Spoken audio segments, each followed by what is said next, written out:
ചേരുമ്പോൾ കനലായി മാറുമ്പോൾ തവ തിരുഹൃദയത്തിൻ സ്നേഹമായി തീരാൻ കനലോടു ചേരുമ്പോൾ കനലായി മാറുമ്പോൾ തവ തിരുഹൃദയത്തിൻ സ്നേഹമായി തീരാൻ നാളെത്രയായി ഞാൻ ആശിപ്പൂ യേശുവേ, എന്നെ നിൻ സ്നേഹമായി മാറ്റണേ. നാളെത്രയായി ഞാൻ ആശിപ്പൂ യേശുവേ, എന്നെ നിൻ സ്നേഹമായി മാറ്റണേ. എൻ്റെ യേശുവേ, ദിവ്യകാരുണ്യമേ, നിന്നെ കാത്തിരിക്കാം ഞാൻ എൻ്റെ അന്ത്യം വരെയും. എൻ്റെ യേശുവേ, ദിവ്യകാരുണ്യമേ, നിന്നെ കാത്തിരിക്കാം ഞാൻ എൻ്റെ അന്ത്യം വരെയും. അധ്യായം 9. അബിമെലെക്ക്. ജെറുബ്ബാലിൻ്റെ പുത്രനായ അബിമെലെക്ക് ഷെക്കെമിൽ ചെന്ന് തൻ്റെ അമ്മയുടെ ബന്ധുക്കളോടും വംശക്കാരോടും പറഞ്ഞു, നിങ്ങൾ ഷെക്കേം പൗരന്മാരോട് രഹസ്യമായി ചോദിക്കുവിൻ, ജെറുബ്ബാലിൻ്റെ 70 പുത്രന്മാരും കൂടി നിങ്ങളെ ഭരിക്കുന്നതോ ഒരാൾ മാത്രം നിങ്ങളെ ഭരിക്കുന്നതോ ഏതാണ് നിങ്ങൾക്ക് നല്ലത്? ഞാൻ നിങ്ങളുടെ അസ്ഥിയും മാംസവും ആണെന്നും ഓർത്തുകൊള്ളുവിൻ. അവൻ്റെ അമ്മയുടെ ബന്ധുക്കൾ അബിമെലെക്കിനു വേണ്ടി ഇക്കാര്യം ഷെക്കേം നിവാസികളോട് രഹസ്യമായി പറഞ്ഞു. അവരുടെ ഹൃദയം അബിമെലെക്കിങ്കിലേക്ക് ചാഞ്ഞു. അവൻ നമ്മുടെ സഹോദരനാണല്ലോ എന്ന് അവർ പറഞ്ഞു. ബാൽബെറീത്തിൻ്റെ ക്ഷേത്രത്തിൽ നിന്ന് 70 വെള്ളി നാണയം എടുത്ത് അവർ അബിമെലെക്കിന് കൊടുത്തു. അവൻ കുറെ ചട്ടമ്പികളെ തൻ്റെ അനുയായികളാക്കി. അവൻ ഓഫ്രായിൽ തൻ്റെ പിതൃഭവനത്തിലേക്ക് പോയി. സ്വന്തം സഹോദരന്മാരും ജെറുബ്ബാലിൻ്റെ മക്കളുമായ 70 പേരെയും ഒരേ കല്ലിൽ വെച്ച് കൊന്നു. എന്നാൽ ജെറുബ്ബാലിൻ്റെ ഇളയ പുത്രൻ യോത്താം ഒളിച്ചിരുന്നതുകൊണ്ട് രക്ഷപ്പെട്ടു.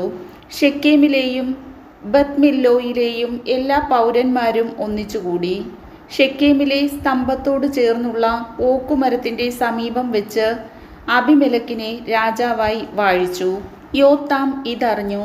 ഗെരിസിം മലയുടെ മുകളിൽ കയറി നിന്ന് ഉച്ചത്തിൽ വിളിച്ചു പറഞ്ഞു, ഷെക്കേം നിവാസികളെ, ദൈവം നിങ്ങളുടെ പ്രാർത്ഥന കേൾക്കേണ്ടതിന് ഞാൻ പറയുന്നത് ശ്രദ്ധിക്കുവിൻ. ഒരിക്കൽ വൃക്ഷങ്ങൾ തങ്ങൾക്കൊരു രാജാവിനെ അഭിഷേകം ചെയ്യാൻ തീരുമാനിച്ചു. ഞങ്ങളുടെ മേൽ വാഴുകയെന്ന് അവർ ഒലിവുമരത്തോട് പറഞ്ഞു. ഒലിവുമരം അവരോട് പറഞ്ഞു, ദേവന്മാരെയും മനുഷ്യരെയും ഒന്നുപോലെ ബഹുമാന്യരാക്കുന്ന എൻ്റെ എണ്ണ മറന്ന് വൃക്ഷങ്ങളുടെ മേൽ വാഴുവാൻ ഞാൻ പോകണമെന്നോ? വൃക്ഷങ്ങൾ അത്തിമരത്തോട് പറഞ്ഞു, നീ വന്ന് ഞങ്ങളെ ഭരിക്കുക. അത്തിമരം അവരോട് പറഞ്ഞു, രുചിയേറിയ എൻ്റെ പഴം ഉപേക്ഷിച്ച് ഞാൻ വൃക്ഷങ്ങളുടെ മേൽ വാഴുവാൻ പോകണമെന്നോ?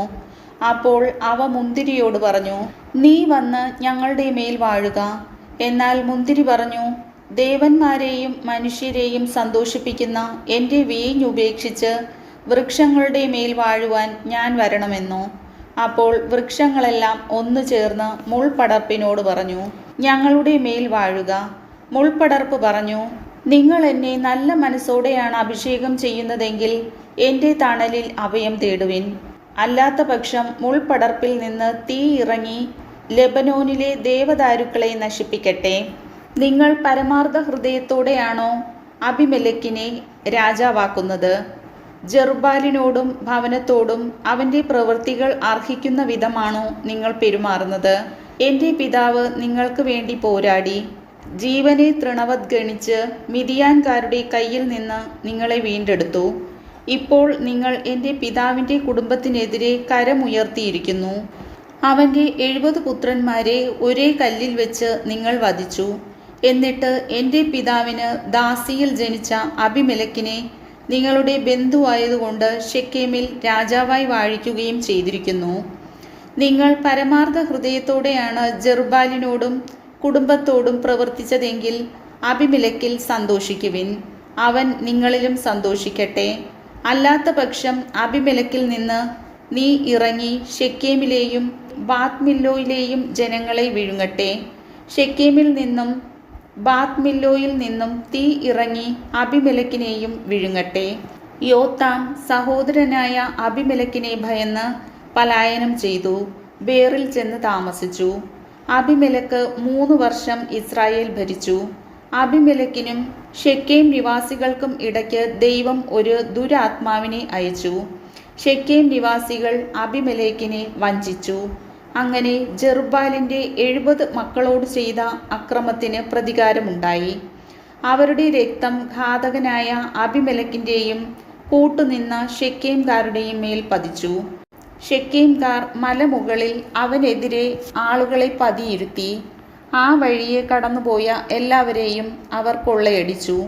ഇത് അബിമെലെക്ക് അറിഞ്ഞു.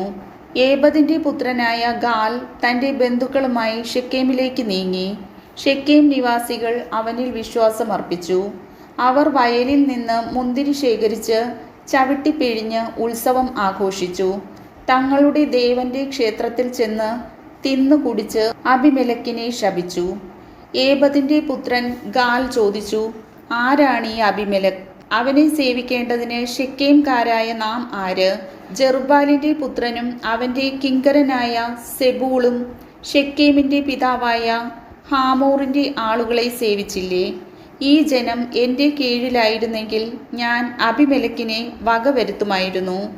ഞാൻ അവനോട് നിന്റെ സൈന്യശക്തി വലുതാക്കി ഇറങ്ങിവരൂ എന്ന് പറയുമായിരുന്നു. ഗാൽ പറഞ്ഞത് കേട്ടപ്പോൾ നഗരാധിപനായ സെബൂളിന് കോപം ജ്വലിച്ചു. അവൻ അരുമായിൽ അബിമെലെക്കിൻ്റെ അടുത്തേക്ക് ദൂതന്മാരെ അയച്ച് ഇങ്ങനെ അറിയിച്ചു, ഗാലും അവൻ്റെ ആളുകളും ഷെക്കേമിൽ വന്നിരിക്കുന്നു. നിനക്കെതിരെ അവർ നഗരവാസികളെ ഇളക്കുന്നു. അതുകൊണ്ട് നീ സൈന്യത്തോടുകൂടെ പുറപ്പെട്ട് രാത്രി വയലിൽ പതിയിരിക്കുക. അതിരാവിലെ സൂര്യൻ ഉദിച്ചുയരുമ്പോൾ എഴുന്നേറ്റ് പട്ടണത്തിൽ പ്രവേശിച്ച് ആക്രമിക്കുക. ഗാലും സൈന്യവും എതിർക്കുമ്പോൾ അവസരത്തിനൊത്ത് പ്രവർത്തിക്കുക. അബിമെലെക്കും സൈന്യവും രാത്രിയിൽ എഴുന്നേറ്റ് ഷെക്കേമിനെതിരായി 4 ഗണങ്ങളായി പതിയിരുന്നു. ഗാൽ പുറത്തു വന്നു നഗര കവാടത്തിൻ്റെ മുൻപിൽ നിലയുറപ്പിച്ചു. അബിമെലെക്കും സൈന്യവും ഒളിയിടങ്ങളിൽ നിന്നെഴുന്നേറ്റു. ഗാൽ അവരെ കണ്ടപ്പോൾ സെബൂളിനോട് പറഞ്ഞു, അതാ മലമുകളിൽ നിന്ന് ആളുകൾ ഇറങ്ങി വരുന്നു.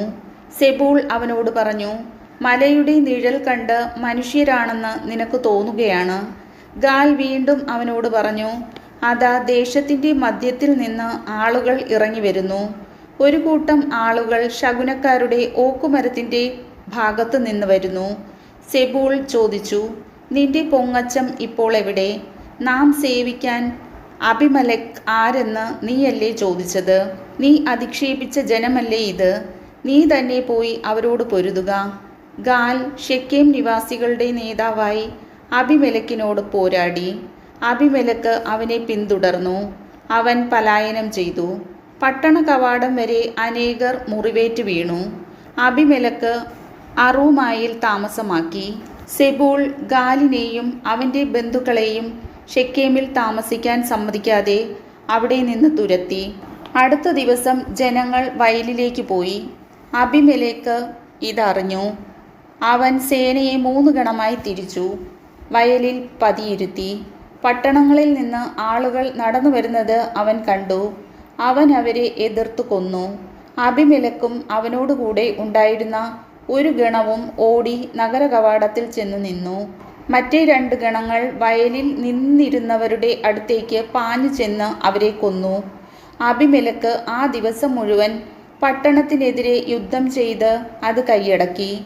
അവിടെ പാർത്തിരുന്നവരെ കൊന്നു. പട്ടണം ഇടിച്ചു നിരത്തി ഉപ്പ് വിതറി. ഷെക്കേമിലെ ഗോപുരവാസികൾ ഇത് കേട്ടപ്പോൾ എൽബെറീത്ത് ക്ഷേത്രത്തിൻ്റെ കോട്ടയിൽ കടന്നു. ഷെക്കേം ഗോപുരനിവാസികൾ മുഴുവൻ തടിച്ചുകൂടിയിരിക്കുന്നു എന്ന് അബിമെലെക്കിന് അറിവ് കിട്ടി. സൽമോൻ മലയിലേക്ക് അബിമെലെക്ക് പടയാളികളുമായി പോയി. അവൻ കോടാലി കൊണ്ട് 1 കെട്ട് വിറക് വെട്ടിയെടുത്തു. അത് തോളിലെടുത്ത് കൂടെയുള്ളവരോട്, ഞാൻ ചെയ്തതുപോലെ വേഗം നിങ്ങളും ചെയ്യുവിൻ എന്ന് പറഞ്ഞു. അവർ ഓരോ കെട്ട് വിറക് വെട്ടി അബിമെലെക്കിൻ്റെ പിന്നാലെ ചെന്ന് കോട്ടയോട് ചേർത്തിട്ട് തീ വെച്ചു. സ്ത്രീകളും പുരുഷന്മാരും ഉൾപ്പെടെ 1000-ഓളം വരുന്ന ഷെക്കേം ഗോപുര നിവാസികളെല്ലാം കൊല്ലപ്പെട്ടു. പിന്നീട് അബിമെലെക്ക് തെബസിലേക്ക് ചെന്ന് പാളയമടിച്ച് അത് പിടിച്ചടക്കി. പട്ടണത്തിനുള്ളിൽ ഒരു ബലിഷ്ഠ ഗോപുരമുണ്ടായിരുന്നു. അവിടുത്തെ സ്ത്രീ പുരുഷന്മാരെല്ലാം ഓടിച്ചെന്ന് അതിനകത്ത് കടന്ന് വാതിലടച്ചിട്ട് ഗോപുരത്തിൻ്റെ മുകൾ തട്ടിലേക്ക് കയറി. അബിമെലെക്ക് ഗോപുരത്തിനടുത്തെത്തി അതിനെതിരെ യുദ്ധം ചെയ്തു. ഗോപുരം അഗ്നിക്കിരയാക്കാൻ അതിൻ്റെ വാതിൽക്കൽ എത്തി. അപ്പോൾ ഒരുവൾ തിരികല്ലിൻ പിള്ള എറിഞ്ഞ് അബിമെലെക്കിൻ്റെ തലയോട് ഉടച്ചു. ഉടനെ അവൻ തൻ്റെ ആയുധവാഹകനായ യുവാവിനെ ബന്ധപ്പെട്ട് വിളിച്ചു. ഒരു സ്ത്രീ എന്നെ കൊന്നു എന്ന് എന്നെക്കുറിച്ച് പറയാതിരിക്കാൻ നിന്റെ വാൾ ഊരി എന്നെ കൊല്ലുക എന്ന് പറഞ്ഞു. അവൻ വാൾ ഊരി വെട്ടി. അബിമെലെക്ക് മരിച്ചു. അവൻ മരിച്ചെന്ന് കണ്ടപ്പോൾ ഇസ്രായേൽ ജനം തങ്ങളുടെ വീടുകളിലേക്ക് തിരിച്ചുപോയി. തൻ്റെ 70 സഹോദരന്മാരെ കൊന്ന് പിതാവിനോട് ചെയ്ത ദ്രോഹത്തിന് അബിമെലെക്കിന് ദൈവം തക്ക ശിക്ഷ കൊടുത്തു. ഷെക്കേം നിവാസികളുടെ ദുഷ്ടതയ്ക്ക് ദൈവം അവരെ ശിക്ഷിച്ചു. ജെറുബ്ബാലിൻ്റെ പുത്രനായ യോത്താമിൻ്റെ ശാപം അവരുടെ മേൽ പതിച്ചു. കർത്താവിൻ്റെ വചനം.